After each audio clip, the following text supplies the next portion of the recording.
Bom dia, tudo bem com vocês? Vocês me ouvem?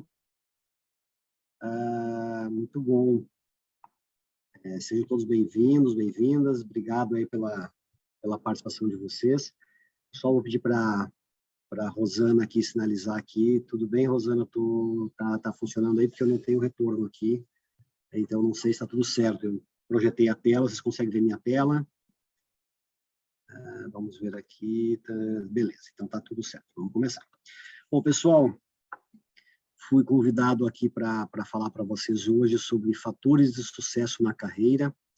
Pelo que eu entendi, a gente está aqui com uma turma de contábeis, porém, o que eu vou falar hoje vale para qualquer profissão, né? Eu entendi que os alunos aqui são de contábeis, mas independentemente do tipo de curso, se tiver alguém de outro curso também, ou se você depois mudar de carreira, não tem nenhum problema. Entendo que seja um fator de sucesso na carreira, ele vale para um contador, ele vale para um médico, para um advogado, enfim, para qualquer coisa que você for fazer na vida. Então, obrigado aí a todos, obrigado ao USP aí pelo convite, obrigado aí ao time de marketing de RH da KPMG também por ter organizado.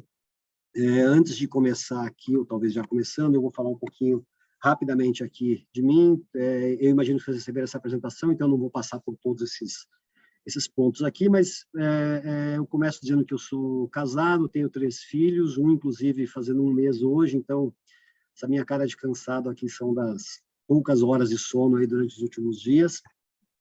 Eu sou sócio da KPMG. A KPMG, para quem não sabe, aí é uma das maiores, as 4 maiores firmas de auditoria e consultoria do mundo.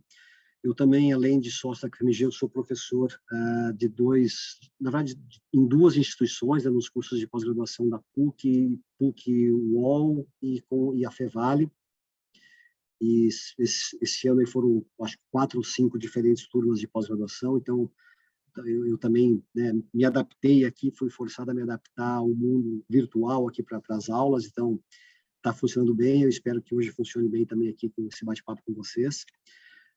Aqui falando um pouquinho da KPMG, então, a KPMG está aí presente, né, porque eu falei aqui que eu sou sócio da KPMG e para me qualificar é importante também falar o que é a KPMG. Né? A KPMG, então, como eu falei, é uma das 4 maiores firmas de auditoria e consultoria do mundo. Nós atuamos na área de auditoria, consultoria tributária e consultoria empresarial. Nós estamos presentes em mais de 147 países, são mais de 219 mil profissionais ao redor do mundo. Aqui no Brasil são 5 mil profissionais distribuídos aí em 13 estados. Eu moro em Porto Alegre, estou congelando aqui hoje, está um frio danado, vocês devem ter visto aí a neve que caiu ontem aqui no sul. A gente está realmente num inverno bastante rigoroso esse ano. Eu até estou olhando para a janela, aqui tem uma árvore totalmente desfolhada aqui, né? Tá a coisa mais linda de ver aqui a paisagem de inverno aqui do sul. E moro em Porto Alegre e sou responsável pela área tributária da KPMG aqui na região sul, né, que são 3 estados, Paraná, Santa Catarina e Rio Grande do Sul, e são 5 escritórios.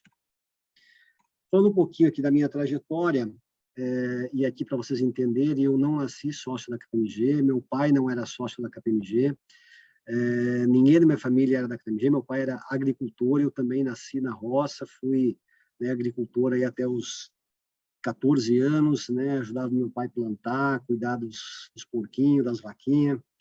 Depois, né, como eu morava numa região muito remota, uma região de interior,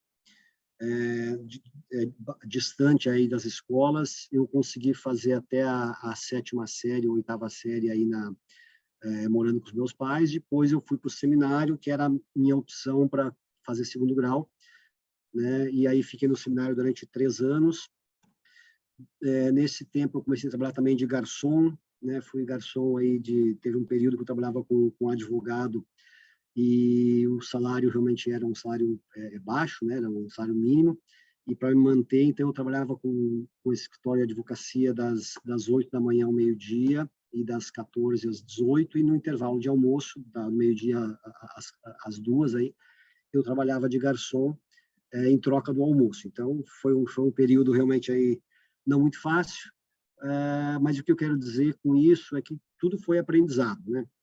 E eu vou falar um pouquinho ao longo da nossa conversa aqui, que aqui está um dos fatores de sucesso, que é o seguinte, é saber lidar com as pessoas. Então, quando você trabalha de garçom, né, você é obrigado a aprender a lidar com pessoas dos mais diferentes perfis, né? Pessoas que são educadas, pessoas que são simpáticas, pessoas que são grossas, pessoas que te tratam mal, porque não sei se vocês já repararam em restaurante, mas tem muita gente que trata mal o garçom. Então, ali a gente aprende a ser resiliente, aprende a lidar com os diferentes perfis de pessoas e aprende a servir, né? E aqui o servir é talvez o principal aprendizado dessa fase da minha vida, né? Tanto na época de seminarista quanto na época de garçom, foi aprender a servir as pessoas. E aqui, né, eu falei para vocês então que eu comecei como agricultor, né? Falei já no começo da conversa que eu sou sócio da KPMG, e eu tenho certeza absoluta que uma das coisas que me levou aí a sair da roça, né, de uma família pobre da roça para ser sócio da KPMG, é ter aprendido a servir as pessoas, porque o relacionamento com as pessoas faz muita diferença na nossa vida. Se você souber tratar as pessoas, se você souber como gerenciar diferentes situações, como se adaptar aos diferentes estilos de pessoas, você consegue qualquer coisa na sua vida. Depois fui para uma empresa do setor agrícola, né, da área de soja, fui office boy, fui assistente financeiro, passei para a área de exportação e importação, foram mais ou menos 5 anos nessa empresa, e essa empresa foi também um baita aprendizado, porque muitas das coisas que eu vi ali, eu aplico até hoje na KPMG, né, e foi realmente um período muito bacana. Depois entrei, né, para a KPMG, entrei como trainee, em 97, né, aí já começo a revelar a minha idade aqui, né, então eu entrei para a KPMG em 97, estou até hoje, passei aí pela área de auditoria, depois mudei para a área tributária, passei pelo escritório de Curitiba, fiquei 5 anos em Curitiba, passei um período em São Paulo, e estou desde 2002 em Porto Alegre, vim para cá como gerente, e aí ao longo do tempo fui crescendo e tornei sócio já desde 2008, que eu sou sócio da KPMG. E aqui, falando de KPMG, e já que a gente está com uma turma de contábeis, eu quero dizer para vocês que, se vocês querem fazer uma carreira, se vocês querem crescer, se vocês querem se realizar profissionalmente, dentro da área de contábeis, eu não tenho nenhuma dúvida de que a melhor opção são as empresas de auditoria e consultoria. E nós, da KPMG, temos todo o interesse aí em receber o currículo de vocês. Venham trabalhar com a gente, apliquem lá para o nosso programa de trainees. Todos os anos nós temos programa de trainees, inclusive em alguns anos aí 2 vezes por ano tem programa. E o perfil que nós buscamos é exatamente o perfil de estudantes de contábeis, de estudantes de direito, estudantes de tecnologia. E posso, assim, pela minha experiência, pela experiência dos meus sócios que eu vejo, né, especialmente na área tributária, na área de auditoria, todos os sócios começaram como trainee, ou na KPMG, ou em alguma outra Big Four, depois mudaram para a KPMG, mas todos os sócios começaram como trainee. Não tem sócio por herança, né? Eu falei, tenho 3 filhos, o dia que eu me aposentar, os meus filhos não vão assumir meu lugar aqui, né? Um sócio que se aposenta, ele sai da sociedade e abre espaço para mais sócios entrarem.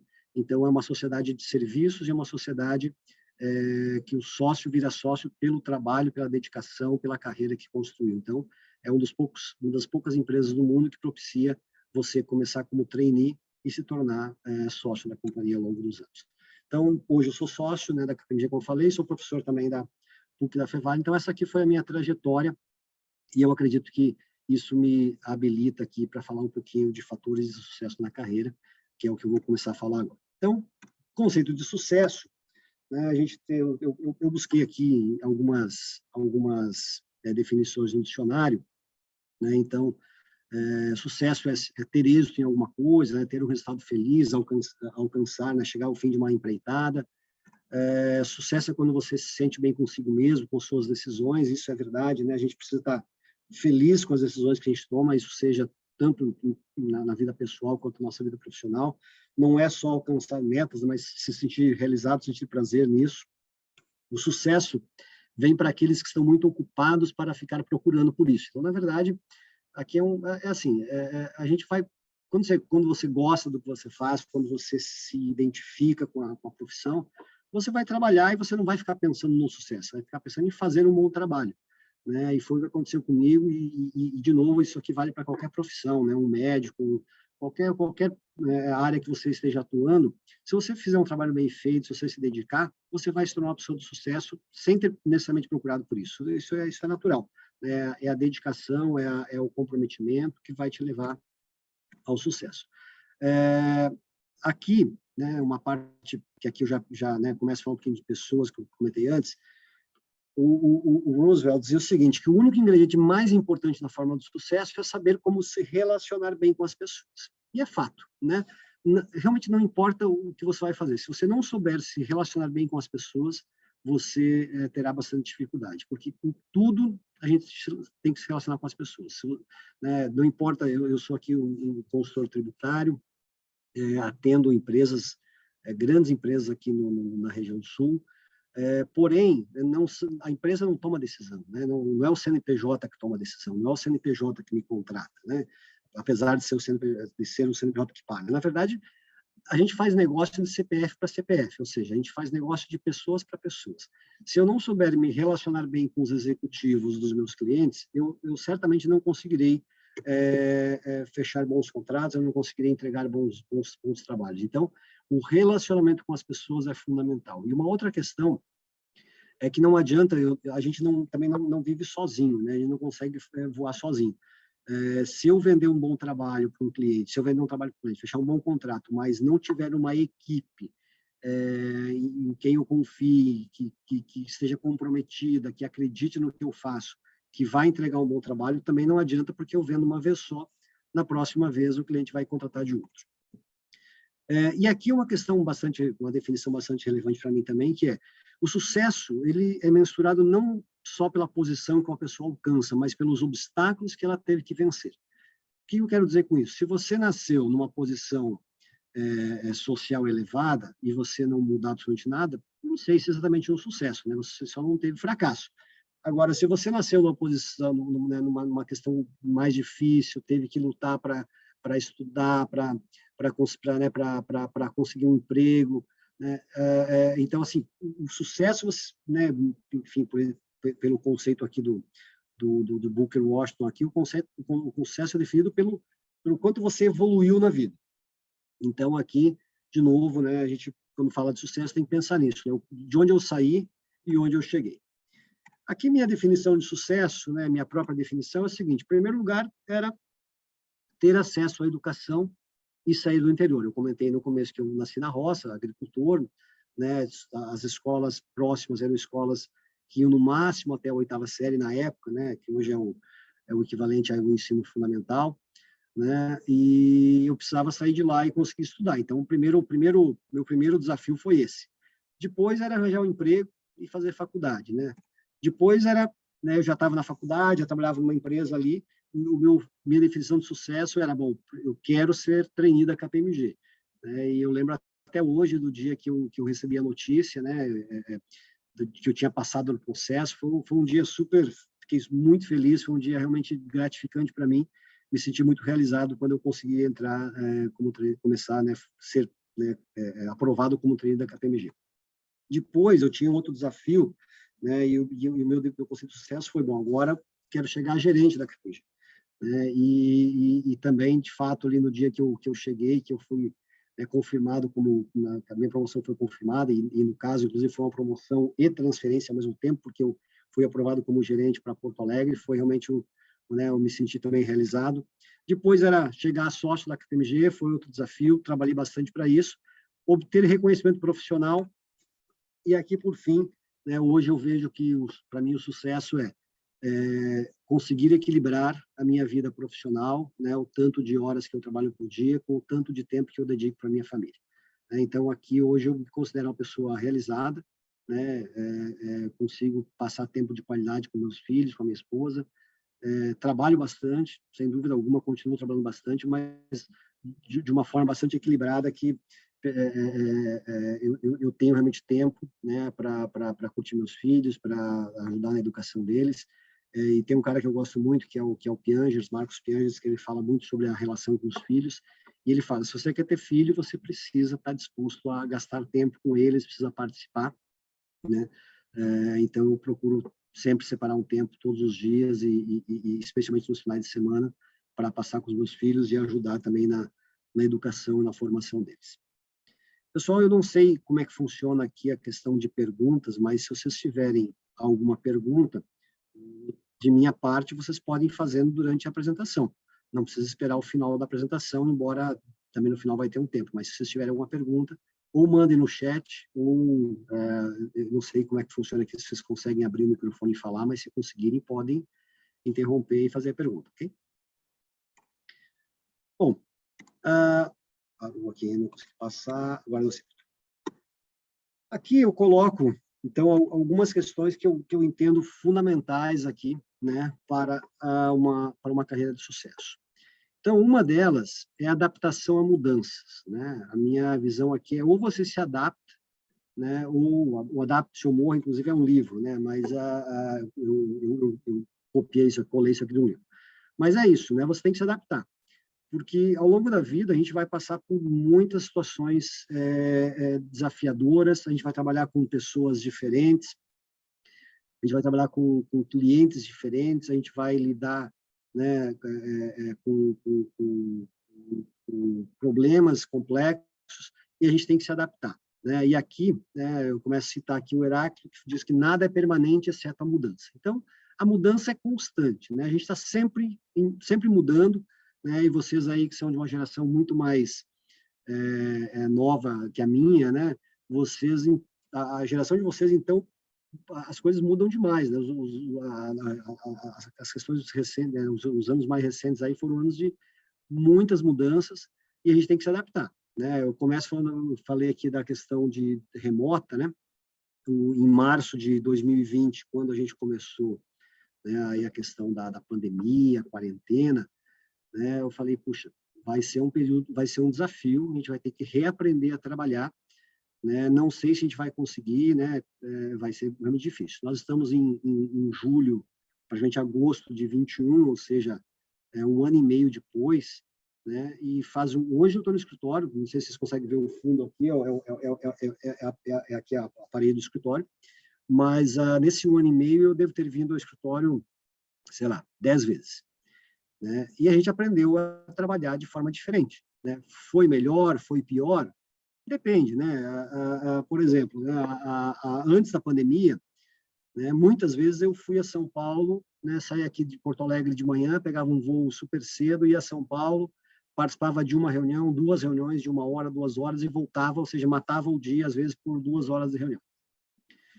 Esse tipo esse desperdício de tempo, de recursos, né, passagem aérea, tempo de deslocamento, etc., isso hoje a gente já não tem, né? Hoje as reuniões são todas remotas.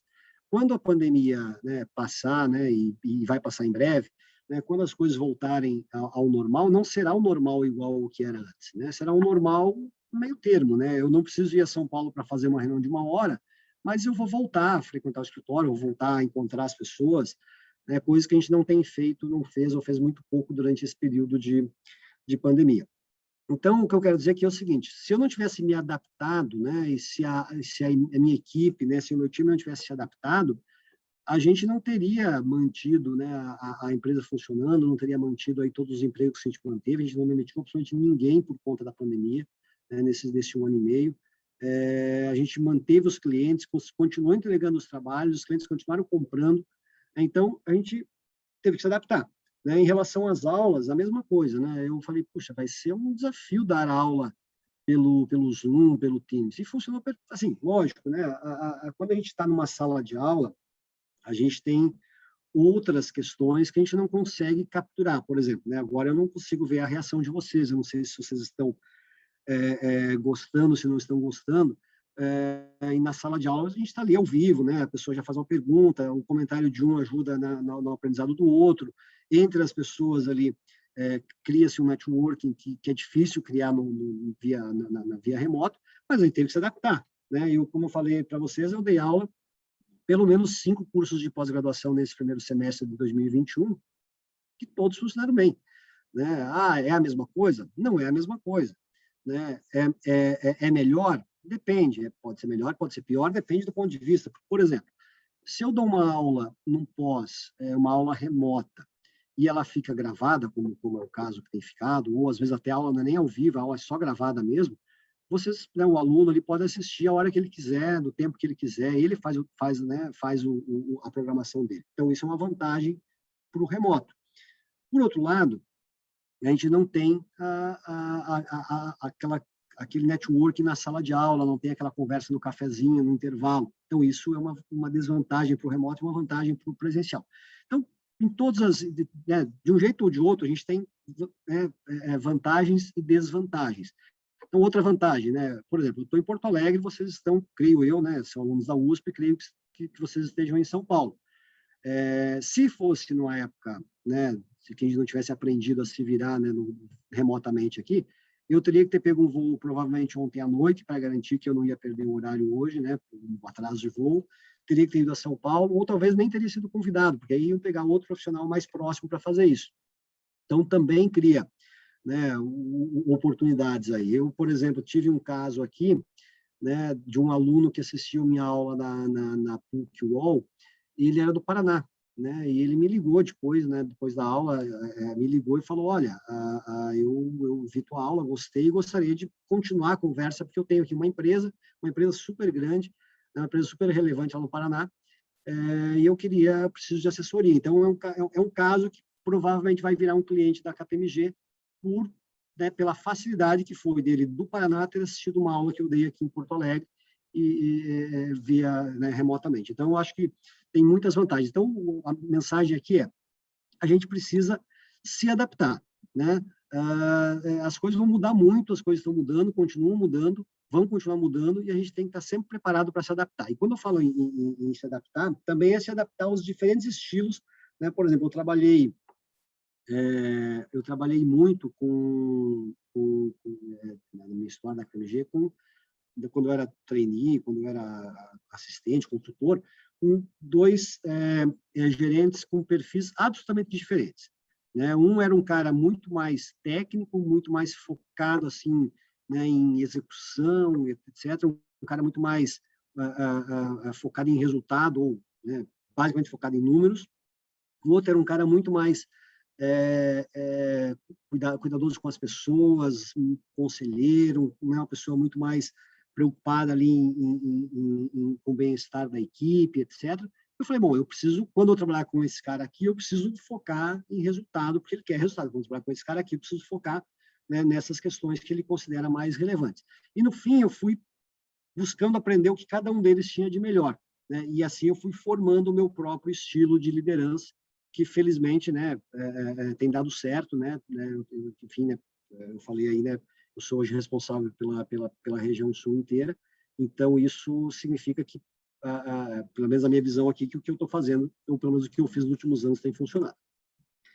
E aqui, para mim, é a melhor definição, né? Não é o mais forte que sobrevive, nem o mais inteligente, mas é o que melhor se adapta às mudanças. Essa é, né, a frase mais relevante para mim aqui em relação à adaptação, né, a teoria da evolução do Darwin. Então, deixo para vocês, fecho aqui a parte da adaptação com essa frase, que para mim ela é imbatível. Então, não esqueçam disso, né? Não é o mais forte, nem o mais inteligente, mas aquele que melhor se adapta. Então, tomem esse cuidado, sejam flexíveis, sejam resilientes e procurem adaptar-se, né, às diferentes situações, aos diferentes públicos. E aqui, quando a gente fala de diferentes públicos, eu tenho acompanhado, né, bastante nos últimos anos aí a questão política. Não vou nem falar, não vou falar de político, vou falar só de uma situação particular aqui de Porto Alegre, né? Eu acompanhei, como eu tenho acompanhado assim, né? Eu leio bastante, procuro ouvir, né, os diferentes posicionamentos, procuro, né, quando é possível ir aos eventos, né, às discussões. E teve uma fase que eu não lembro agora, era para governador. Quando teve a campanha para governador, a última campanha para governador, eu assisti praticamente todas as apresentações dos candidatos numa entidade aqui na Federação, que é uma entidade relevante aqui do Rio Grande do Sul. Então, todos os candidatos a governador foram à Federação falar, né, das suas propostas ali para o Estado. E eu tive a oportunidade de assistir alguns candidatos mais de uma vez em diferentes locais, né?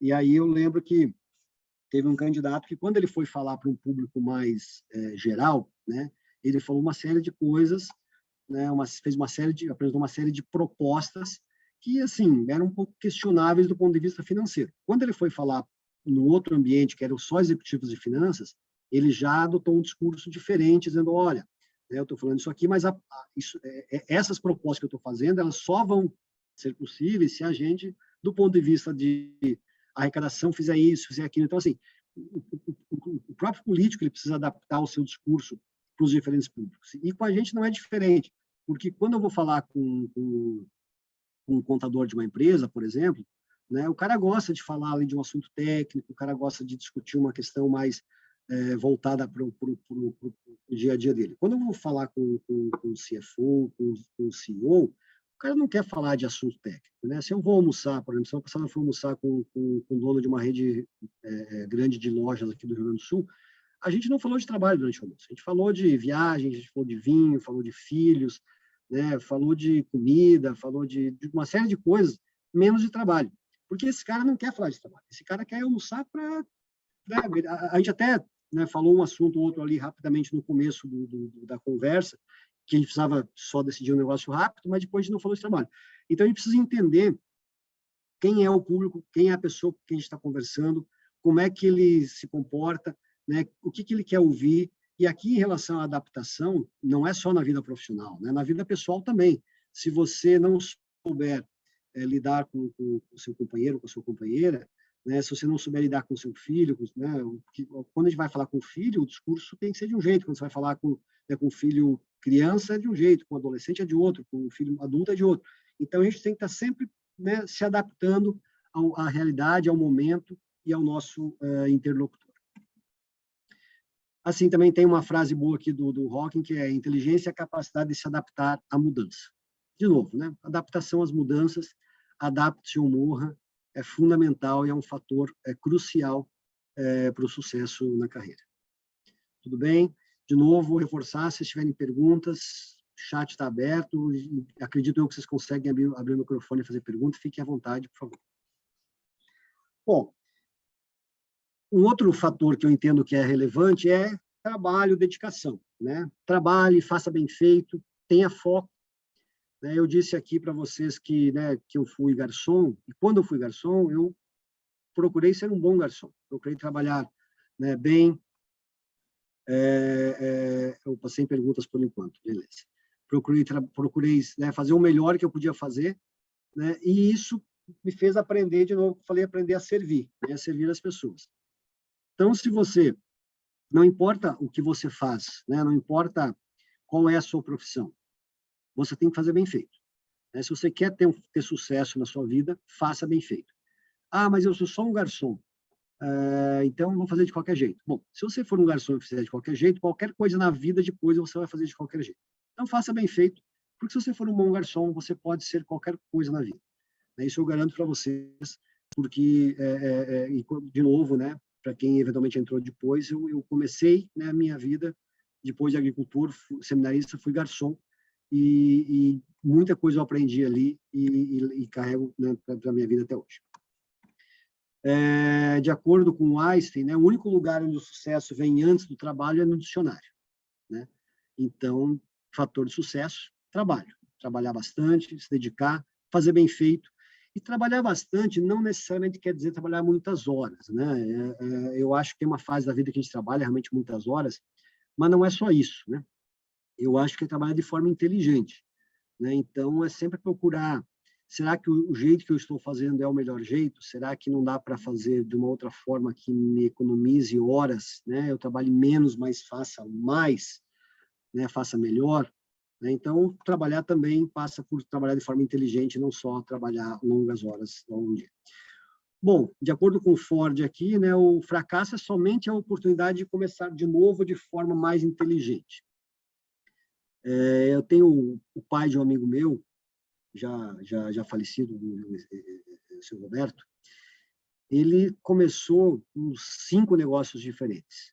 Né? Começava um, dava errado, começava outro, dava errado, até que, em algum momento, ele, sei lá, em 2005, eu acho, ele resolveu abrir um pub irlandês em Porto Alegre. A gente não tinha pub irlandês em Porto Alegre. Ele abriu um pub irlandês e foi um sucesso. Foi o pub de maior sucesso em Porto Alegre, sei lá, ficou uns 10 anos no topo né, sendo o lugar mais frequentado em Porto Alegre.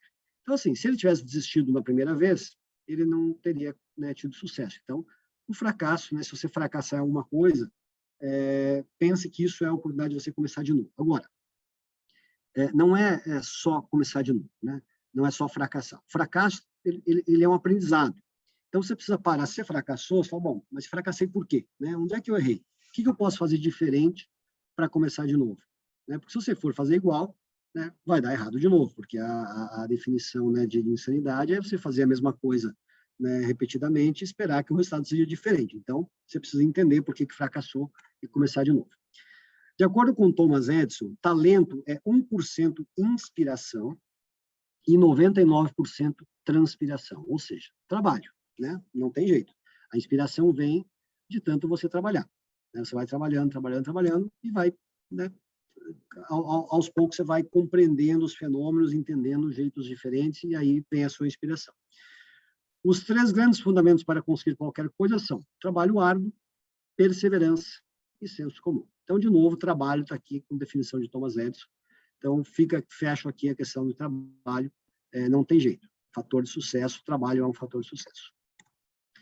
Sorte, tenha sorte, né? Então, sorte é um fator de sucesso.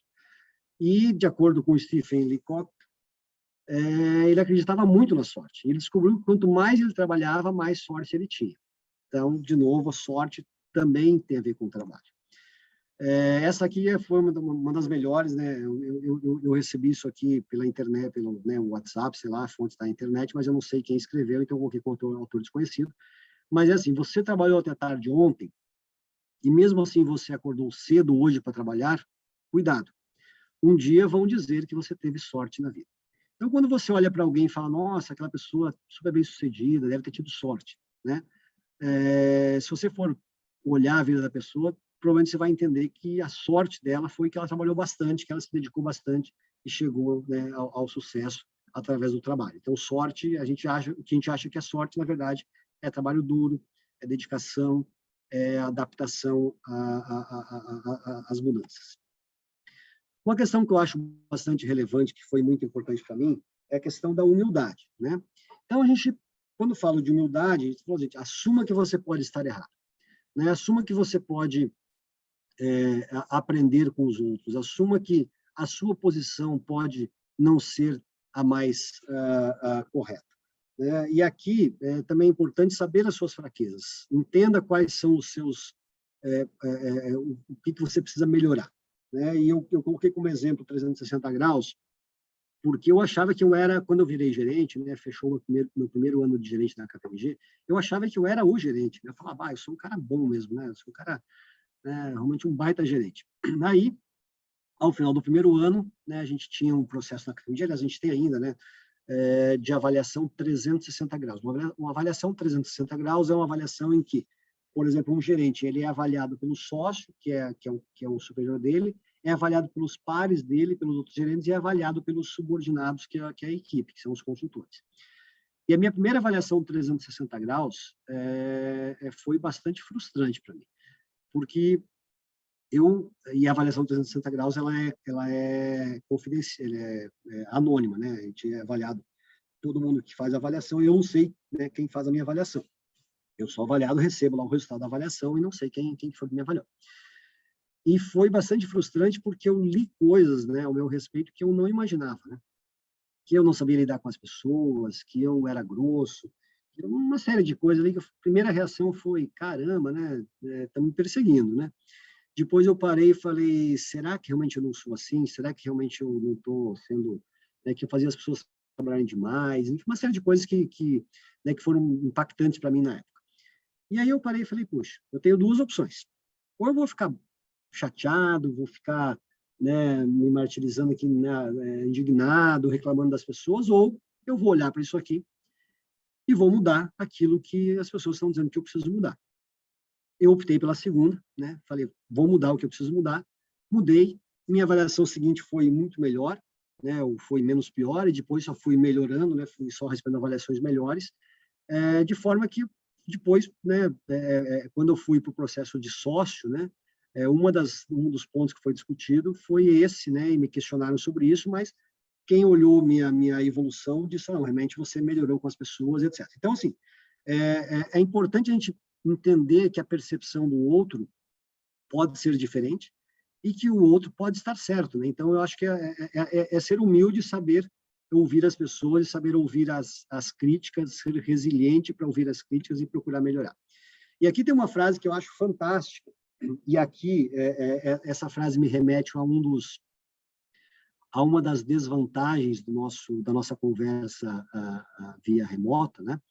Porque é uma frase, né? Essa foi a minha sogra que me presenteou com um livro, e ela escreveu essa frase na contracapa do livro para mim, que diz o seguinte: todo homem que eu encontro, e aqui obviamente, né, toda pessoa que eu encontro, né, eu traduzi literalmente aqui, mas toda pessoa que eu encontro me é superior em alguma coisa, e nesse particular eu aprendo com essa pessoa. É uma frase do Ralph Emerson. E aqui, por que eu falei que é uma desvantagem do sistema remoto? Porque se eu tivesse na sala com vocês, eu provavelmente poderia ouvi-los, né? Poderia trocar, né, uma experiência, ouvir alguma coisa de vocês e poderia estar aprendendo alguma coisa com vocês. Como eu estou remoto, né, e como a gente não está conversando, tá uma coisa muito de mão única aqui. Mas eu sempre que eu vou para as minhas aulas, né, eu sempre, obviamente, me preparo ali, eu estudo, etc., né? Mas eu tenho certeza que em todas as aulas, né, e tem acontecido ao longo dos anos, eu já faz muitos anos que eu sou professor, em todas as aulas eu aprendo alguma coisa nova com os meus alunos, em todas, sempre. Inclusive, seja pelas experiências que eles trazem, seja pelas perguntas que eles me fazem, que me obrigam a pensar, e às vezes ver por um ângulo diferente aquele assunto. Então, aqui, pessoal, entendam isso. Vocês vão estar sempre aprendendo, sempre. Hoje, né, por exemplo, a dona Dora aqui, que é a nossa senhora do cafezinho aqui, né? Ela é uma figura, uma pessoa super querida, sempre que eu venho ao escritório, ela vem aqui, faz um cafezinho e tal. E hoje ela trouxe um cafezinho para mim. Quando eu peguei a xícara estava quentinha. Eu falei, nossa, Dora, que coisa boa, a xícara está quentinha. Ela falou, não, eu passei uma aguinha quente antes para né, tá um frio danado aqui para o café não esfriar. Então, assim, vocês entendem que é um aprendizado? Você fala, puxa vida, né? Uma pessoa que serve, né? Ela se preocupou em passar uma aguinha quente na xícara para que o café ficasse mais quente, né? Permanecesse mais quente por mais tempo. Então, eu aprendi com ela, né? Com a dona Dora, que é legal passar uma aguinha quente na xícara para manter o café mais quente. Provavelmente, quando eu chegar em casa, for, né, fazer um cafezinho para minha esposa, provavelmente eu vou fazer a mesma coisa, né, para deixá-la mais feliz com o cafezinho mais quente. Então, a gente está sempre aprendendo, entendam isso, né? Resiliência, né? Resiliência também é uma questão bastante importante, né? Eu falei da minha experiência da avaliação 360 graus, falei da questão do recomeçar, do fracasso. A gente tem que ser resiliente, né? Não adianta ficar se lamentando, não adianta falar, meu Deus, né? Não deu certo, não passei naquele emprego, minha vida, né? Puxa, não, tem que olhar para frente e falar, eu vou fazer melhor na próxima vez. Ah, mas não fui promovido. Não, eu vou fazer melhor e vou ser promovido. Eu vou fazer melhor e vou ser contratado. Eu vou fazer melhor e vou, né, passar de ano, enfim, né? Tudo que a gente tem de desafio, e se acontecer uma frustração, não tem que ficar se lamentando, né, se sofrendo. Não, tem que erguer a cabeça e fazer melhor. Tem que erguer a cabeça e ir para frente e fazer de novo, né? Senão você não vai, porque a gente vai passar, é inegável, não tem como, a gente vai passar por frustração, a gente vai passar por dificuldade, né? A gente vai ter um momento na vida que a gente vai ficar desapontado, vai ficar decepcionado. Agora, se você ficar remoendo isso, ficar se lamentando, ficar sofrendo, tendo pena de você, você não vai crescer. Você precisa entender o seguinte, você precisa sentar e falar o que eu preciso fazer diferente para dar um resultado diferente da próxima vez. O que eu vou mudar no meu comportamento, na minha abordagem, no meu trabalho, no meu jeito de estudar, para passar, né, para atingir o meu objetivo. Então, resiliência é uma questão muito importante, inclusive a gente na KPMG fez uma pesquisa, eu acho que foi um pouco antes da pandemia, né, com os executivos, com os CEOs do mundo inteiro, né, a gente chama de CEO Outlook, uma pesquisa, né, com os presidentes de empresas ao redor do mundo, E a grande maioria disse que resiliência era a palavra do momento. Isso antes da pandemia, né? Eles nem sabiam que a gente ia ter uma pandemia e que eles teriam que ser muito resilientes. E aqui eu digo, só quem foi resiliente conseguiu passar, né? Quem tem negócio, quem tem empresa, etc., teve que ser resiliente durante a pandemia para conseguir chegar e manter a sua empresa funcionando. Então, resiliência, de fato, né? Em tudo na vida tem que ser resiliente, seja no casamento, seja na relação com os filhos, né? Com os pais, tem que ser resiliente. Se não for resiliente, você vai ficar só se lamentando e não vai evoluir, não vai crescer. Então, saiba lidar com as situações adversas, saiba superar as pressões, obstáculos, problemas e reaja positivamente. Saiba lidar com as críticas, né? Lidar com a crítica é super difícil, a gente não gosta de ser criticado. A gente, quando é criticado, tem uma tendência de reagir, de falar, não, mas você também faz. Não. Quando você receber uma crítica, ouça e pense. Se você tem uma crítica para fazer para outra pessoa, não é aquele momento. Né? Ah, mas meu chefe não sei. Não. Se você receber uma crítica, seja do seu chefe, seja do seu companheiro, da sua companheira, do seu pai, da sua mãe, dos seus filhos, a primeira coisa que você tem que fazer é ouvir e pensar. Será realmente que eu não estou fazendo? Será que realmente eu estou fazendo isso errado? Como é que eu poderia fazer melhor? Né? Não adianta devolver a crítica para a pessoa. Se você tem crítica para outra pessoa, você escolhe um outro momento e leve aquela crítica. E quando a gente fala em levar crítica, sempre crítica construtiva. Crítica negativa não ajuda ninguém. Crítica negativa não faz ninguém crescer, né? Crítica sempre positiva. Trate bem o seu cliente, né? Ah, mas eu não tenho cliente. Tem certeza que você não tem cliente? Se você trabalha, você tem cliente, sempre. Não tem como você não ter cliente. Alguém está comprando o que você faz, né? Especialmente a gente que é da área, né, da contabilidade, né? Pessoal que apresenta trabalho de iniciação científica, desculpa a minha ignorância, científica. O pessoal que apresenta trabalho de iniciação científica fica com uma cara quando vê as críticas. Na verdade é isso mesmo, a gente tem dificuldade mesmo né, naturalmente, né, a gente não gosta de ser criticado, mas a verdade é que a gente tem que ouvir, né, assimilar, pode ser, né, em alguns casos, né, raramente acontece da crítica não ser procedente, mas você precisa avaliar, você precisa pensar, será realmente, será que eu não estou, né? Será que eu não preciso melhorar nisso? Né? Acho que eu ouvir sempre é importante, ouvir, refletir sempre é importante. Talvez você não possa fazer na hora, né? Talvez na hora, se na hora você ficar bravo, você fala, bom, peraí, então não vou fazer nada, vou ficar quieto, deixa um tempo, passa um tempo, pense sobre aquilo de novo, e aí depois você responde. Tratar bem o cliente, eu estava dizendo o seguinte, se você trabalha, você tem cliente, não tem como. Ah, mas eu trabalho no escritório de contabilidade, eu sou analista contábil, não tenho cliente. Lógico que você tem cliente, né? Para quem que você entrega o seu trabalho? Quem é o seu cliente? Ah, mas eu não lido com cliente externo. Ok, mas você tem um cliente interno. Ah, eu sou da área de RH. Bom, se você é da área de RH, o seu cliente são os profissionais da empresa, né? São as pessoas a quem você serve na empresa, são os seus colegas. Então, você sempre tem cliente. Se você trabalha, você tem cliente. Então, sirva bem o seu cliente, entenda quem é o seu cliente e sirva bem, né? Na KPMG nós temos as áreas de back-office. Então, aqui em Porto Alegre, tem a Diana, que é a nossa responsável pelo administrativo. A Diana é um exemplo de pessoa que sabe servir.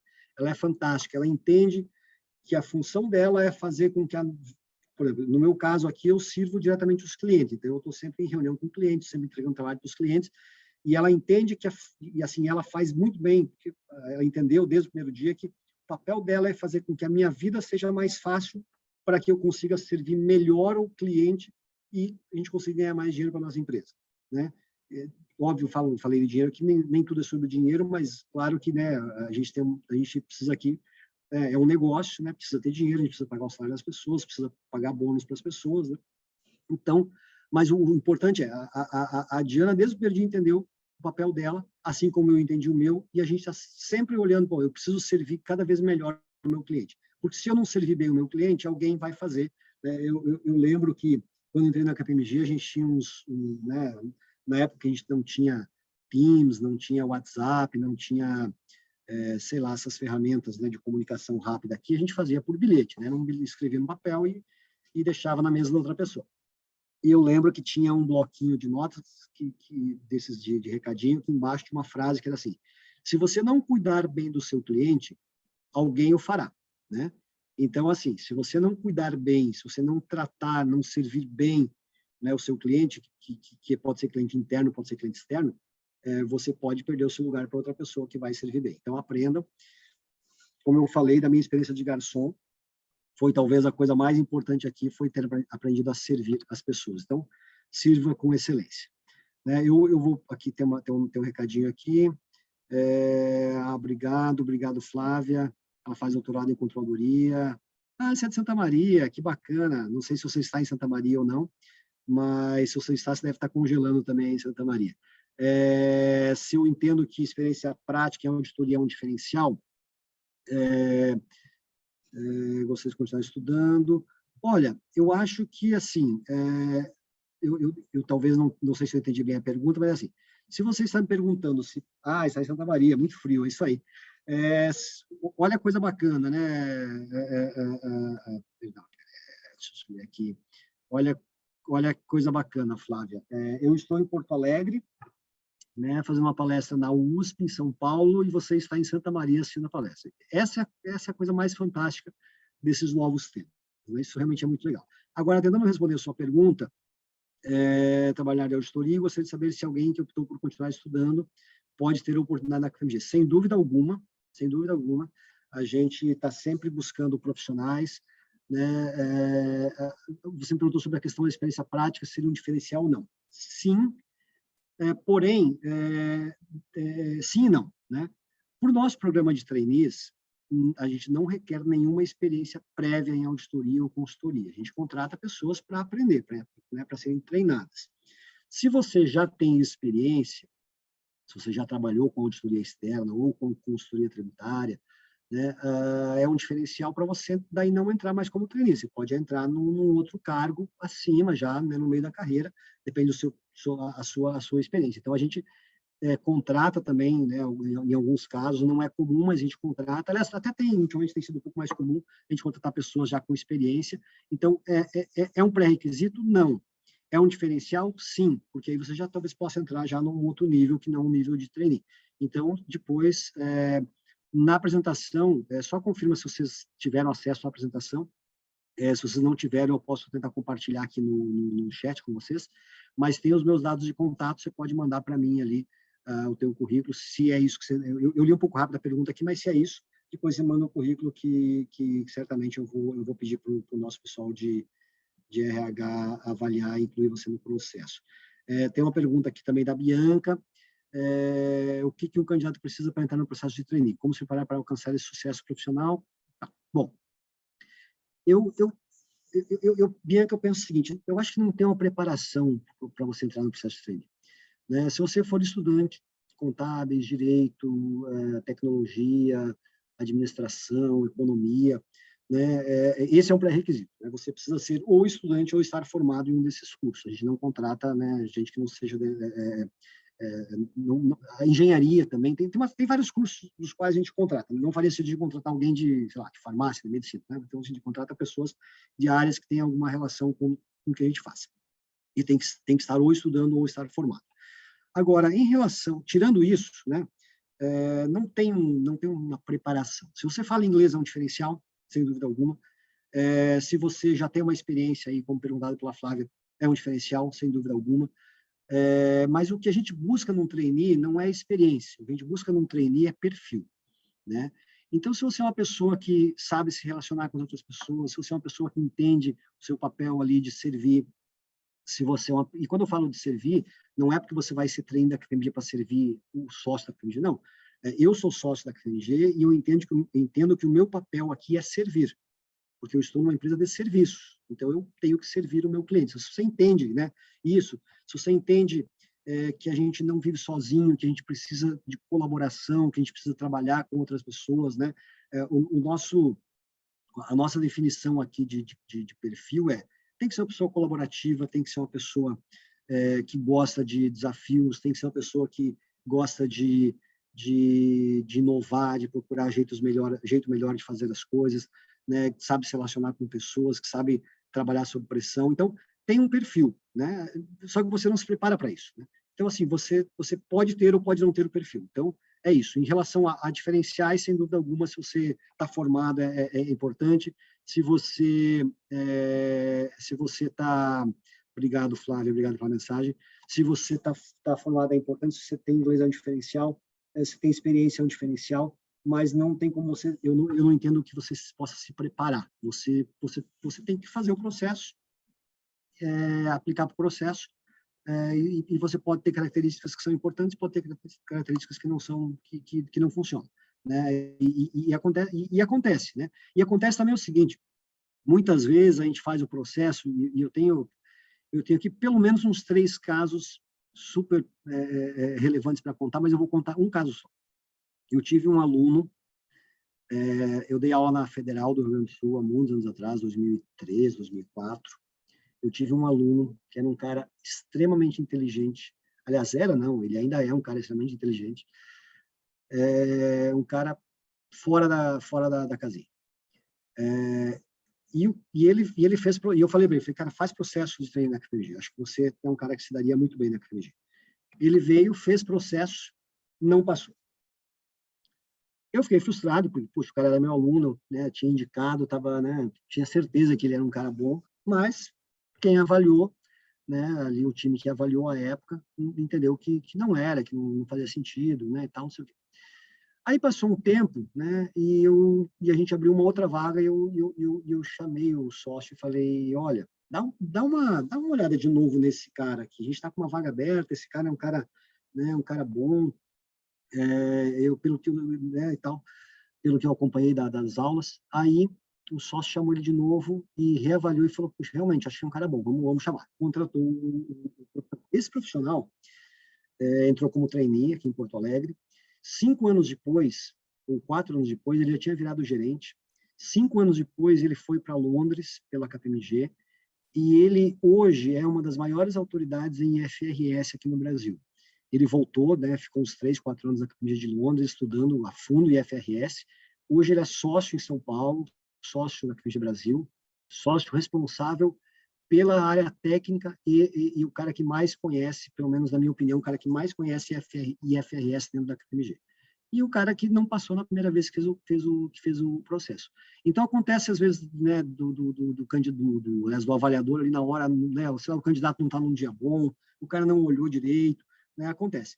E esse é um caso, e eu posso contar outro. Inclusive, o meu chefe na KPMG, que é o sócio líder da área tributária no Brasil, também me contou outro dia que ele não passou no primeiro ano, não passou no processo no primeiro ano. Então, você vê que acontece com muitas...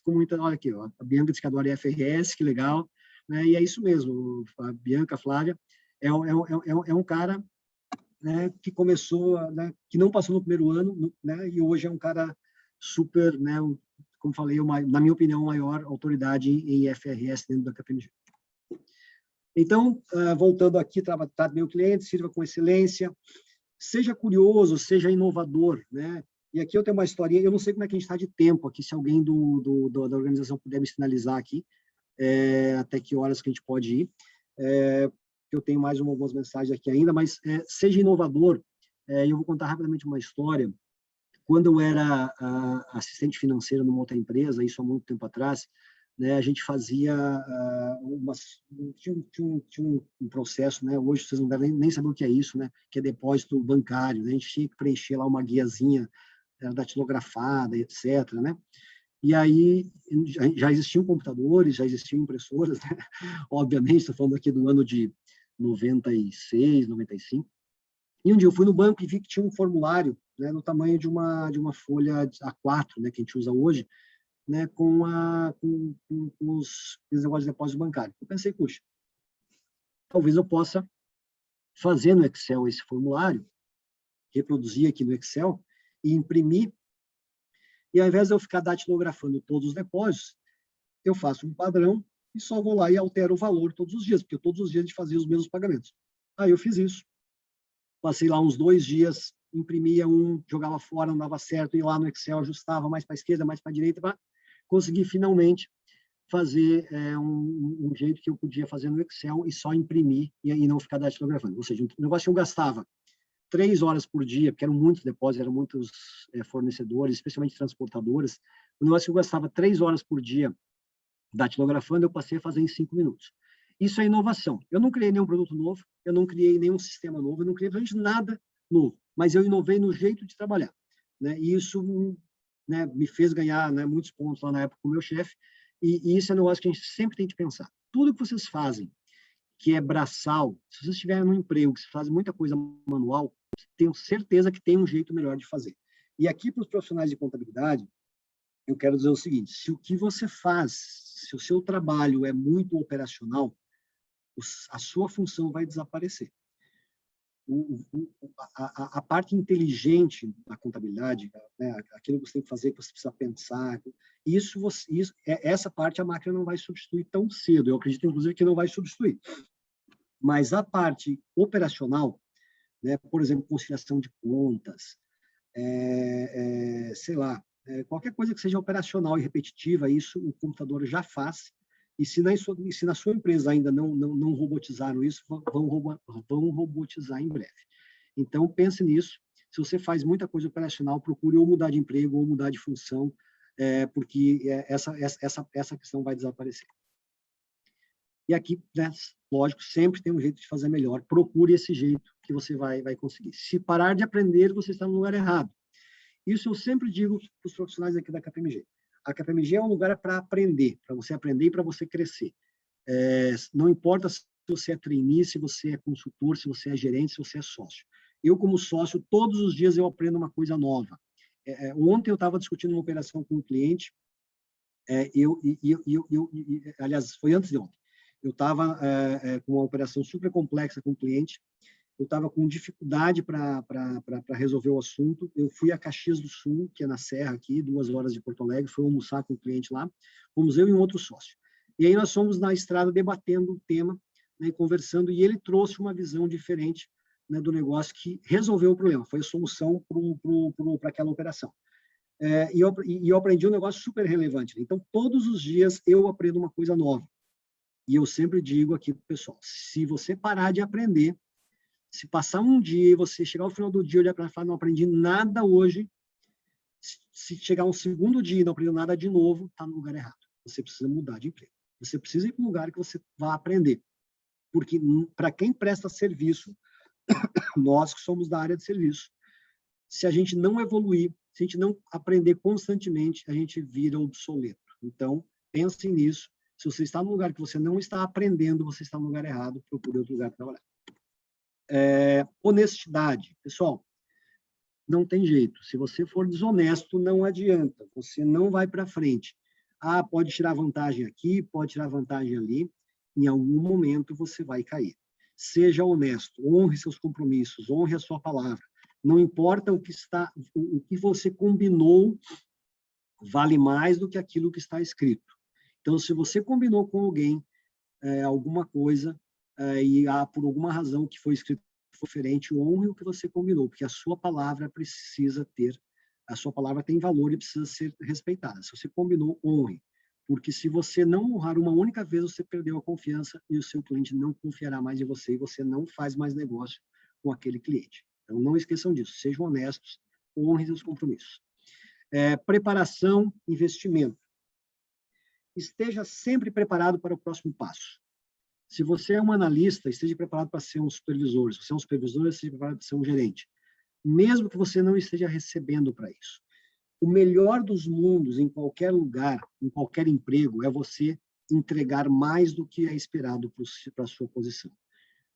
Então, assim, se você pensando na KPMG, se você é um consultor júnior, mas você já entrega como pleno, é um mundo perfeito, porque na hora que forem discutir a sua avaliação, a sua promoção, ninguém vai ter dúvida de que você poderá ser promovido para consultor pleno e, às vezes, até para consultor sênior.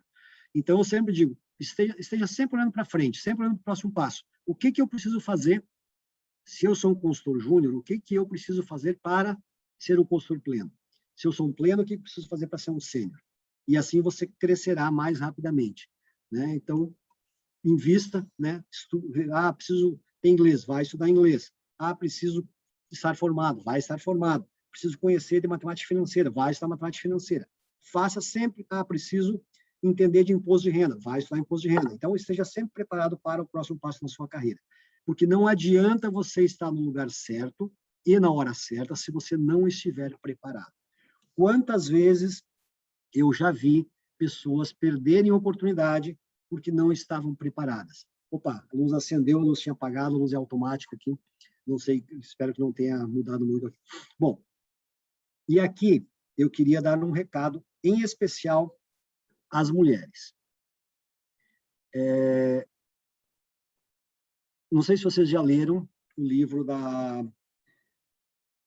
Sheryl, acho que é Sheryl Sandberg. Enfim, é a CEO do Facebook. Depois, se vocês não leram, pesquisem, chama o livro Faça Acontecer. É um livro fantástico de aconselhamento de carreira para as mulheres, para os homens que trabalham com mulheres também, mas especialmente para as mulheres. Além do livro, a gente também fez uma pesquisa na KPMG que revelou algumas coisas também bem importantes, que é assim, se você tem uma vaga de gerente e você oferece a vaga de gerente para um homem, não, supervisor, um homem tem um homem e tem uma mulher, os dois são supervisores, você vai lá e oferece a vaga de gerente. E você oferece a vaga de gerente para um homem que não está preparado, ele vai dizer que está preparado. Não, tenho condições de assumir. Se você oferece a mesma vaga para uma mulher que está preparada, ela tem uma tendência de achar que não está preparada.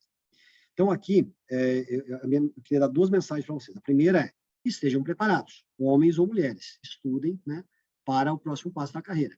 Agora, mulheres, acreditem mais em vocês.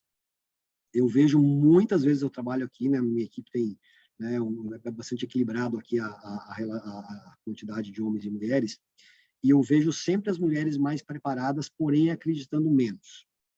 Né? Então, aqui eu gostaria de dizer para vocês, mulheres, que vocês muitas vezes estão mais preparadas, sabem mais, e conhecem mais, e têm mais condições do que aquilo que vocês acreditam. Eu gostaria de pedir que vocês acreditassem mais em vocês mesmas.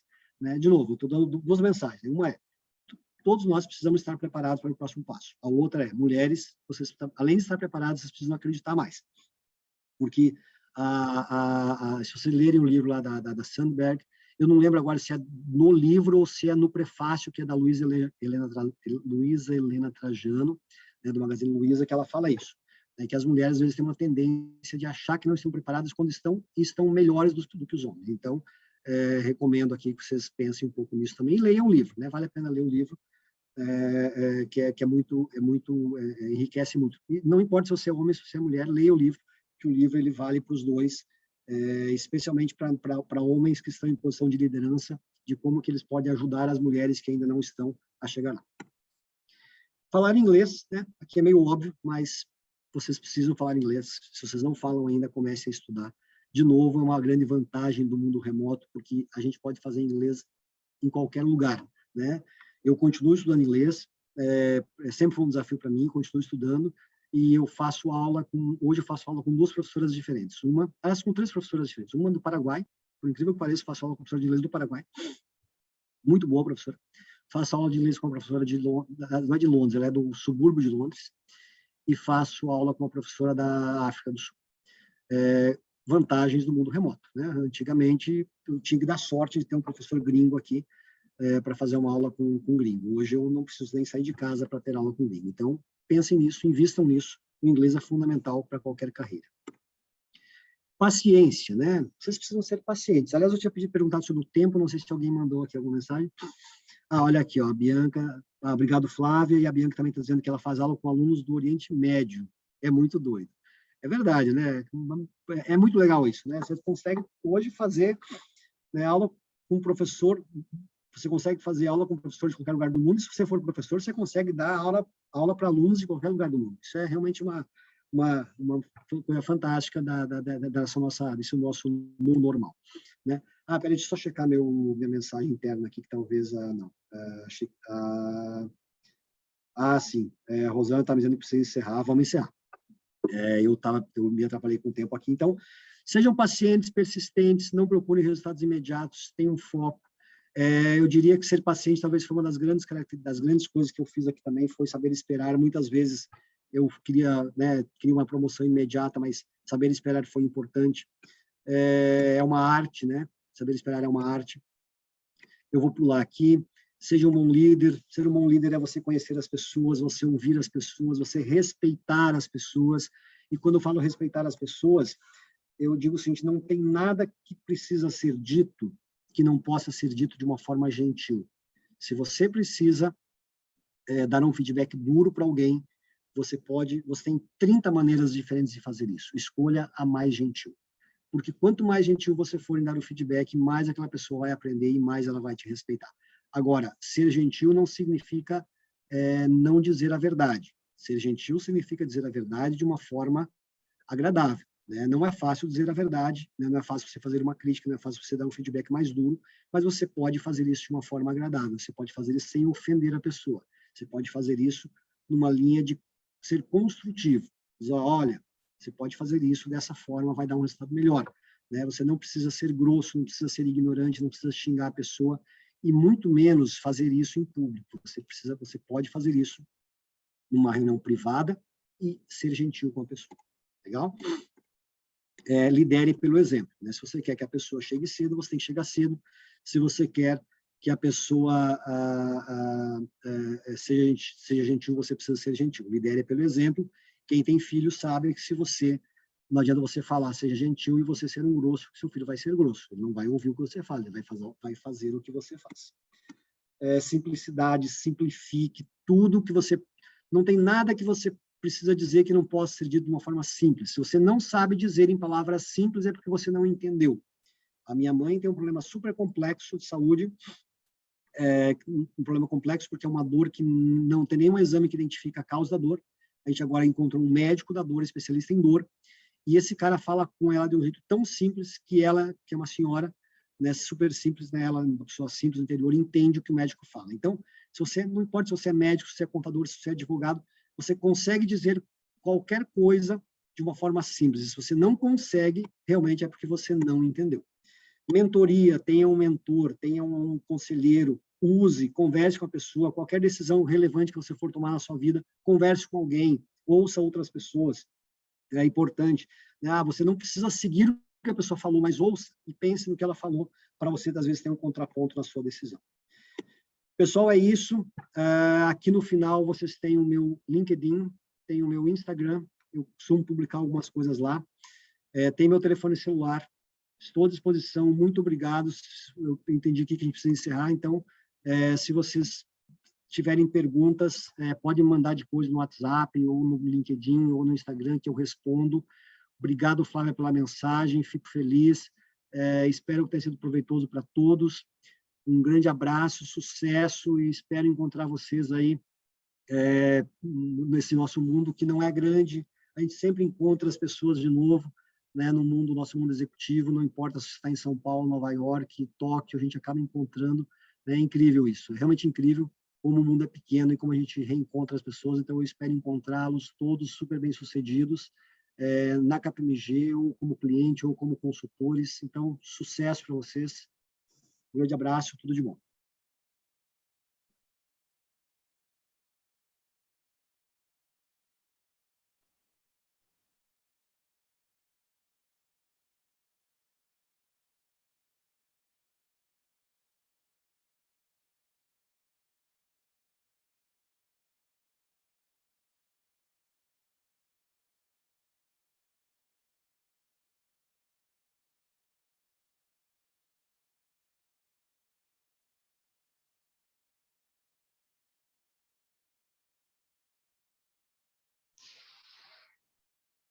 Bom dia a todos. Alessandro Sato está por aqui também com a gente?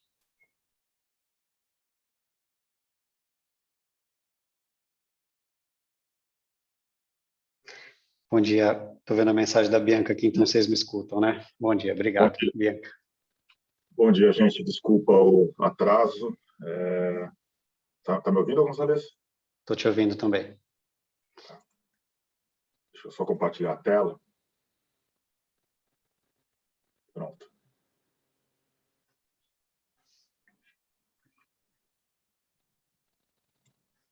Conseguem ver minha tela, Gonçalves? Deu certo? Eu ainda não vejo, mas podemos seguir aí. A Bianca respondeu aqui que deu certo, então ela deve estar vendo.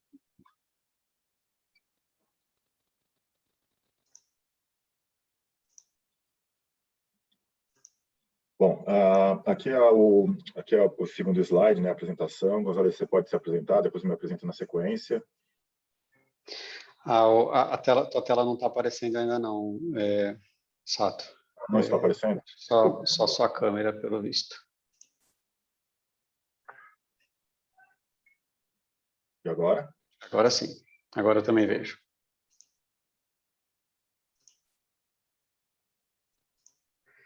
Legal. Bom dia, pessoal. Vou fazer uma breve introdução aqui para a gente entrar no conteúdo. Eu me chamo Rodrigo Gonzalez, eu sou sócio da área de Audit Technology Innovation da KPMG. Estou no mercado de tecnologia, de certa forma, aí desde 99, e com auditoria e consultoria em tecnologia, trabalho aí há cerca de 20 anos, mais ou menos. Sou hoje sócio da KPMG, sou responsável por áreas de auditoria de sistemas, então também tenho uma perninha ali no dia a dia da auditoria. Eu respondo pela auditoria de sistemas no Brasil da KPMG, e mais recentemente, aí desde o ano passado, respondo pela área de Audit Technology Innovation também, que é uma área que tem o intuito de desenvolver soluções para auditoria, né, pensando na inovação, pensando em toda a transformação que o mercado pede hoje em termos de digitalização, né, dos negócios. Então, é uma missão bastante desafiadora dentro de uma empresa de auditoria, mas extremamente gratificante e muito, muito empolgante também. Vou deixar o Sato também se apresentar e depois a gente entra no conteúdo aí. Bom dia, gente. Bom, primeiramente, obrigado por essa oportunidade de estar aqui conversando com vocês, compartilhando algumas informações aí relevantes. Minha formação é em engenharia, eu tenho um mestrado em finanças e hoje atuo na área de inovação em auditoria. Estou na KPMG já há quase 10 anos e nós temos uma área chamada Audit Technology Innovation, que é justamente responsável por promover a inovação por meio principalmente de tecnologia, mas não somente, para os processos de auditoria. Hoje a gente vai comentar um pouquinho dessa jornada que a gente está navegando e os desafios que ela tem e poder contribuir aí para que vocês conheçam melhor esse mundo aí novo que a gente tem pela frente e o que a gente tem feito no mercado.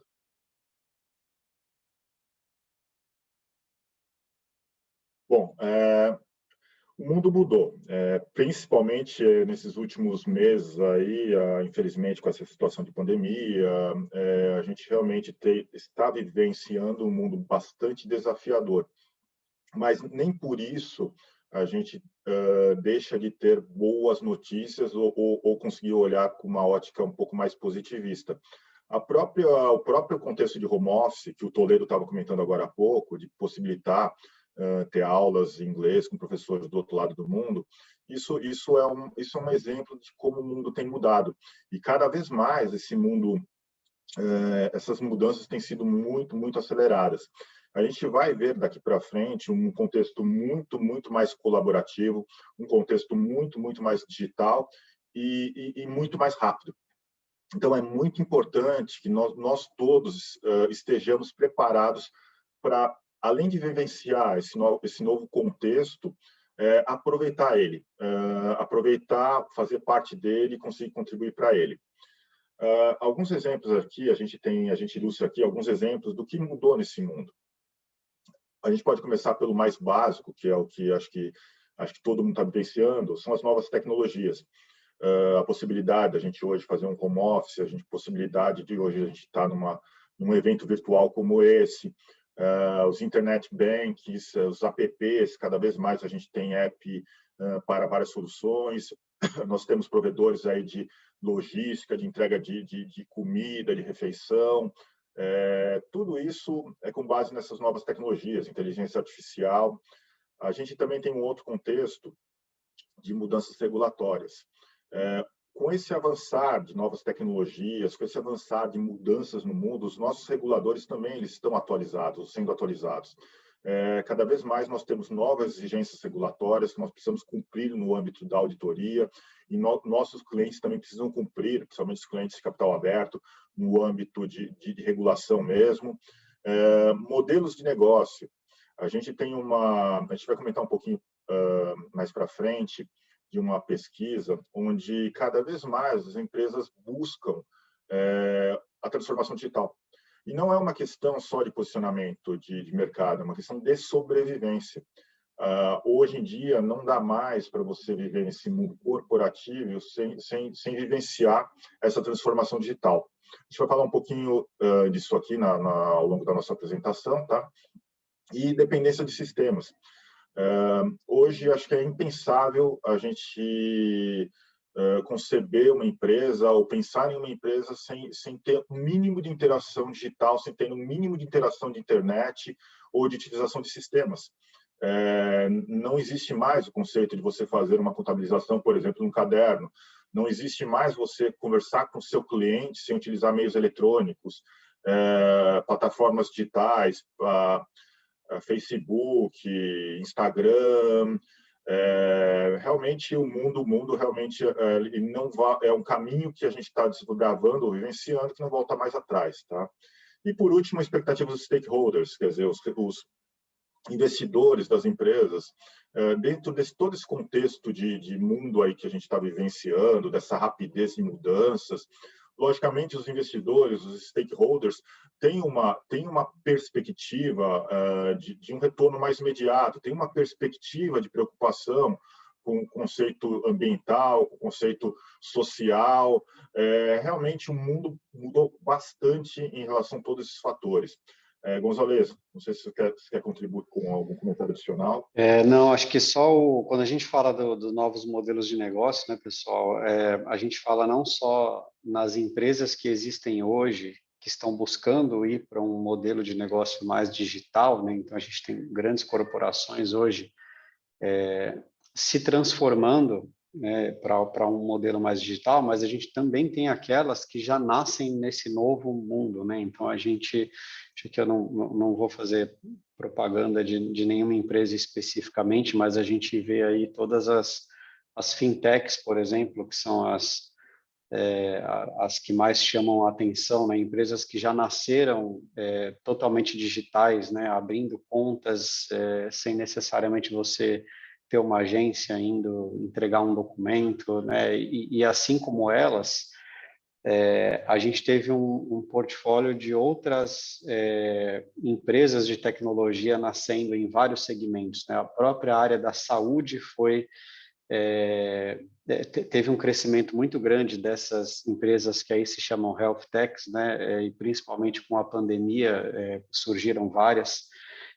Mercado de seguros também tem, no lado de seguros elas se chamam as insurtechs, né? Então, aqui é um novo modelo de negócio, e quando a gente fala de novo modelo, modelo para as que estão hoje, para as grandes corporações que se transformam e para aquelas que já nascem nesse novo mundo, né?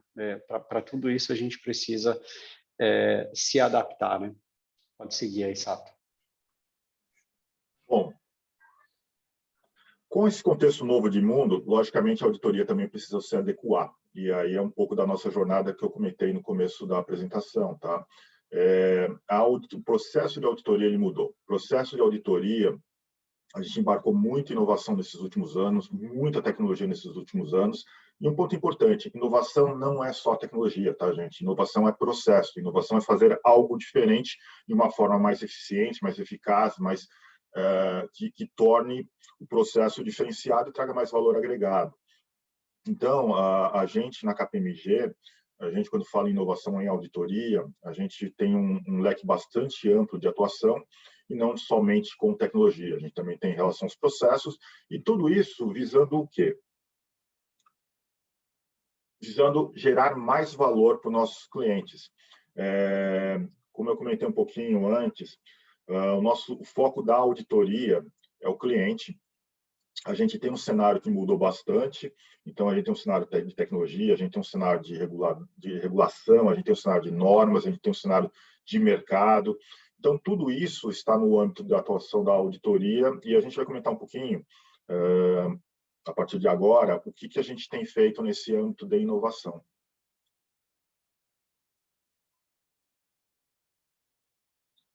Bom, vamos começar pelo lado das tecnologias e seus impactos na auditoria.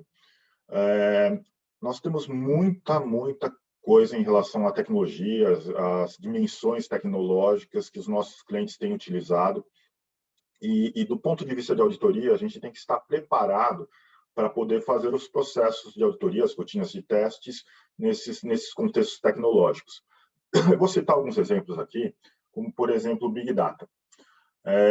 Hoje, boa parte dos nossos clientes trabalham com uma grande base de dados, uma grande base de informações, e, ao contrário do que a auditoria fazia antigamente, onde a gente pegava uma amostragem de informações para fazerem testes, hoje a gente tem capacidade e tecnologia para fazer uma análise em 100% da base de dados dos clientes. Isso muda muito a forma da gente atuar, melhora muito a nossa eficiência e gera muito mais valor para os nossos clientes em termos de resultado de auditoria. Quando a gente fala em tecnologia, a gente nunca fala em uma tecnologia estanque, a gente sempre unifica uma ou duas ou mais tecnologias num determinado processo, numa determinada estratégia. Por exemplo, a parte de Data Analytics. Quando a gente vai fazer uma análise de Big Data, a gente utiliza ferramentas de Data Analytics, a gente utiliza ferramentas de extração de dados, de análise de dados. Por isso, a questão do Data Analytics é importante no contexto de uma análise de 100% dos dados dos clientes. RPA, a gente faz processos robotizados de análise de resultados. Então, tem muita coisa que antigamente a gente fazia com o ser humano, que hoje, com uma tecnologia de robotização, a gente consegue fazer mais testes no menor espaço de tempo e utilizando tecnologia. Cloud. Boa parte dos nossos clientes hoje utilizam cloud, não utilizam mais os servidores dentro de um data center local, dentro de um data center dentro da empresa. Então, a utilização de cloud prevê a utilização ou pressupõe a utilização de outras tecnologias. A auditoria hoje ela é capacitada a auditar essas novas tecnologias de uso de cloud. Então, é uma questão também da gente sempre estar à frente e atualizado em relação a essas novas tecnologias. Cognitivo. Aqui entra um contexto de inteligência artificial. Hoje, boa parte das nossas soluções são capazes de fazer leitura, por exemplo, de atas de reunião, atas de comitê. Então, hoje, a gente não utiliza mais um recurso humano para fazer essa leitura e essa análise. A gente utiliza a inteligência artificial nos processos. Cybersecurity. Isso aqui é um mundo muito diferente. Cada vez mais com a utilização de cloud, cada vez mais com a exposição de internet ou para a internet, é necessária a utilização de meios de proteção. E aqui entra o contexto de cybersecurity.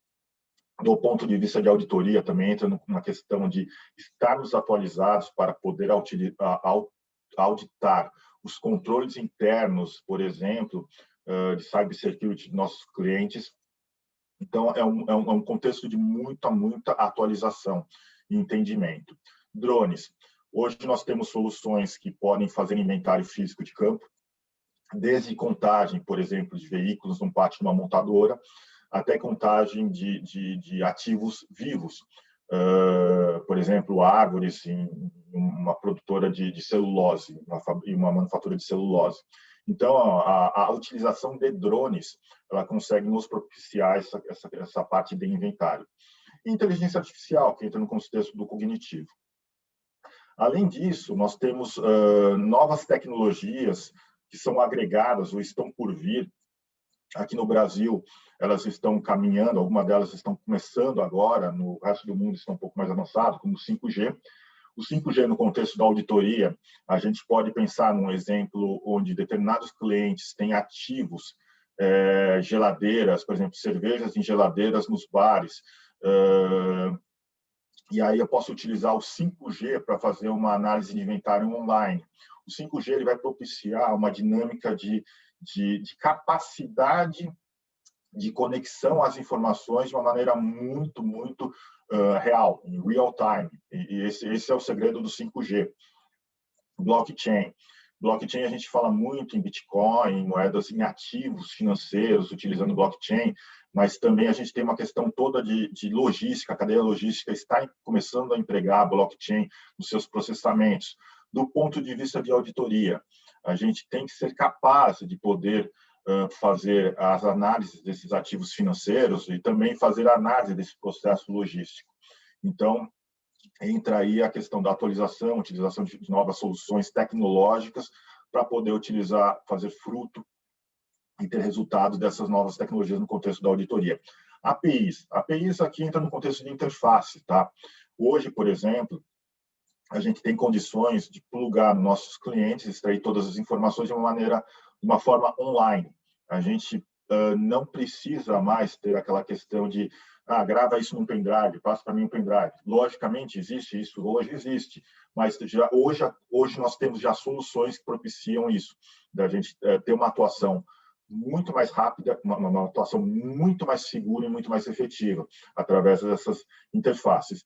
E, por último, assinaturas digitais eletrônicas. Nesse contexto de pandemia, nós em home office, mudamos muito a forma de trabalhar. Hoje nós utilizamos muito mais o conceito de assinatura digital, certificado digital, do que a gente utilizava antes. Logicamente, existia esse conceito antes? Existia. Hoje eu diria que praticamente grande parte, ou a maior parte dos nossos contratos são assinados de forma digital. Todo esse contexto, ele ilustra o que a gente tem vivenciado hoje no mundo de auditoria e o que a gente vai vivenciar no futuro próximo, tá? Gonzalez, você quer fazer algum comentário adicional? Não, nesse ponto aqui não, Sato, está bem coberto, aí vamos em frente. Bom, vamos falar um pouquinho de tendências de inovação para a auditoria. Eu comentei um pouco de um exemplo de RPA, de robotização. A robotização ela pode ser contextualizada na substituição de um processo repetitivo manual por um robô. E aí a gente tem, no âmbito da auditoria, processos de levantamento de dados, processo de análise de dados, que nós temos utilizado bastante o contexto de robotização. Qual que é a vantagem disso? A gente consegue ganhar uma maior eficiência junto aos nossos clientes nas análises, porque a gente consegue analisar um número muito grande de informações num curto espaço de tempo e identificar anomalias no processo ou pontos fora da curva através desses robôs.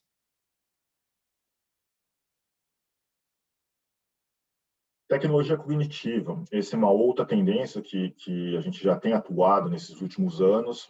Eu exemplifiquei aí com o contexto de leitura de atas de reunião, mas a gente tem, na nossa tecnologia cognitiva, a gente utiliza a inteligência artificial, além da leitura de documentos, a gente utiliza a inteligência artificial na análise de informações, principalmente para identificar aspectos que não são padrões, ou mesmo identificação ou sugestão de procedimentos a serem adotados. Logicamente, a tecnologia cognitiva ou inteligência artificial tem um grande debate se ela vai substituir o ser humano no futuro. Nós acreditamos que ela vai substituir em parte o ser humano, mas a capacidade dela ela é limitada. O fator de decisão vai estar sempre com o ser humano. No ponto de vista da auditoria, ela nos auxilia nesse levantamento de informações, ela nos auxilia sugerindo contextualizações, mas cabe a nós, auditores, a decisão final e a análise final sobre esse resultado. Data Analytics, esse foi uma das primeiras tecnologias aplicadas no contexto de auditoria, junto aos nossos clientes. Aqui a gente está falando no universo de análise de dados e utilização de ferramentas de extração, de análise. Como eu comentei também anteriormente, hoje a gente não faz mais a amostragem, hoje a gente ainda tem a capacidade de fazer análise 100% do banco de dados dos nossos clientes. Isso consegue traduzir, isso a gente traduz em um ganho de eficiência muito grande e um ganho de efetividade muito grande, porque os nossos testes e os nossos relatórios têm abrangência de 100% das informações extraídas. Análise preditiva, aqui é o conceito, aqui entra no conceito de inteligência artificial. Qual que é a vantagem da gente utilizar o conceito de análise preditiva? A gente conseguir identificar pontos que fogem do padrão. Então, no momento de numa realização de testes de auditoria, onde a gente utiliza conceitos de análise preditiva, a gente consegue mostrar para os nossos clientes, identificar, por exemplo, lançamentos contábeis que fogem do padrão. E se esses lançamentos fazem sentido, ou se são lançamentos que trazem riscos para os nossos clientes. Tudo isso a gente é feito através de soluções, gente. A análise ela é muito, muito rápida. A abordagem da gente, por exemplo, pegar uma empresa de grande porte, de varejo, por exemplo, que tem muita movimentação contábil, isso seria impensável há alguns anos atrás. Hoje a gente consegue fazer de uma maneira muito rápida e trazer resultados assim muito efetivos. Isso são exemplos de tendências de inovação em auditoria que a gente tem feito e agregado valor. Antes de entrar no próximo tópico, Gonzalez, algum comentário adicional sobre as tendências? Não, certo. Vamos. Aqui a gente traz para vocês uma pesquisa feita no final do ano passado, se não me engano, onde a empresa perguntou para as empresas quais seriam as prioridades delas em relação à atuação. E aí surgiu como 3 prioridades grandes a transformação digital. A prioridade top, o top priority aqui, ou a prioridade principal, seria transformação digital. A segunda prioridade, cybersecurity, a terceira, migração para nuvem, migração para cloud. Isso denota o quão preocupado ou quão engajados estão as empresas nesse contexto digital. E vocês, fazendo uma amarração no que a gente exemplificou, vocês podem perceber que a auditoria ela tem que estar atualizada e pronta para atuar nesse mundo novo de transformação digital. E ela está hoje. Nosso grande desafio hoje é ficar atualizado, nosso grande desafio hoje é cada vez estar utilizando com mais eficiência operacional a tecnologia a nosso favor e repensando nesse contexto aí, não só utilizando tecnologia, mas os processos de auditoria para atender reguladores, para atender normas e outras questões mais normativas que nós temos que atender e, logicamente, mantendo a nossa qualidade de entrega e responsabilidade com nossos clientes finais. Por último, a gente gostaria de comentar um pouquinho desses impactos aí em relação ao papel do auditor. Vou passar a palavra para o Gonzalez agora, para ele explicar um pouquinho mais sobre isso. Sem dúvida. Bom, pessoal, eu acho que aqui a gente, de certa forma, cobriu nos outros slides um pouco das soluções que originam esse impacto, né? Mas quando a gente fala aqui desse primeiro tópico, por exemplo, rápida coleta e análise de várias fontes de dados, né?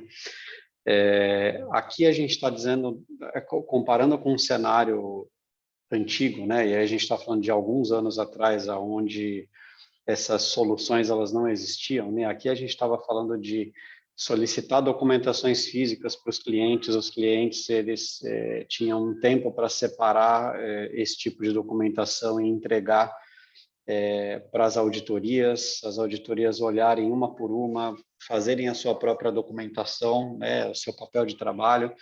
E aqui a gente está dizendo, nesse novo mundo digital, que eu consigo me conectar com várias fontes de informações, seja do próprio cliente, seja de reguladores de mercado, né? Então, quando a gente fala por exemplo, do mercado de instituições financeiras, existem várias fontes de informação públicas, né? Que é da onde a gente consegue coletar informações que nos ajudam a fazer testes.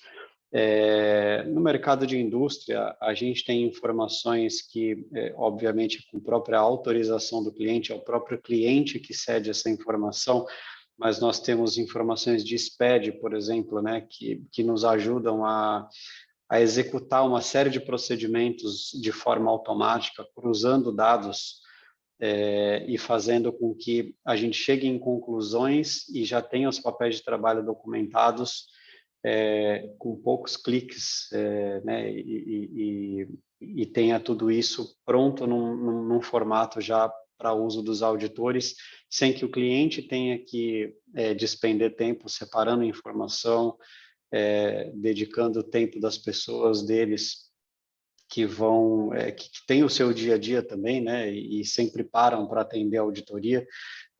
Então, aqui a gente vê o impacto dessa transformação e dessas soluções digitais da auditoria, tanto no dia a dia do cliente quanto no dia a dia do próprio auditor, e somando nisso, né, esses dois outros itens de maior visibilidade em tendências e anomalias e um maior nível de precisão, porque, como o Sato comentou num slide anterior, esses procedimentos eles deixam de usar uma amostra de itens, né, uma amostra de 10, 20, 40, 100, 200 itens para ter uma abrangência muito maior, né, para ter abrangência de 100% na maior parte dos casos, além de tudo, o apoio das tecnologias nos ajudam a identificar eventuais distorções ou eventuais tendências que podem influenciar a opinião do auditor, ou, se não influenciam a opinião do auditor, elas servem de valor agregado para aquela empresa, né? Elas servem para que a gente consiga pontuar para aquela empresa que ela tem alguma tendência que precisa ser melhor avaliada, né? Então, eu acho que aqui o mundo da transformação digital no papel do auditor, ele se traduz aqui talvez em duas grandes palavras, que um aumento muito grande da qualidade do trabalho do auditor e, ao mesmo tempo, um aumento na eficiência tanto do dia a dia do auditor quanto do dia a dia da própria empresa que está sendo auditada, né? Acho que é isso aí, Sato. Ótimo. Bom, agora a gente queria abrir, caso alguém tenha alguma pergunta.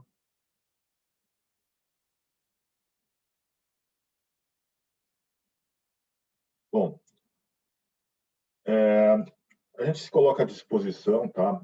Caso alguém tenha alguma pergunta fora, a gente convida vocês a visitar a página da KPMG na internet. Lá vocês podem encontrar a página do Audit Technology Innovation, e nós lá temos um resumo do que a gente tem feito, o que a gente faz, e nos colocamos à disposição.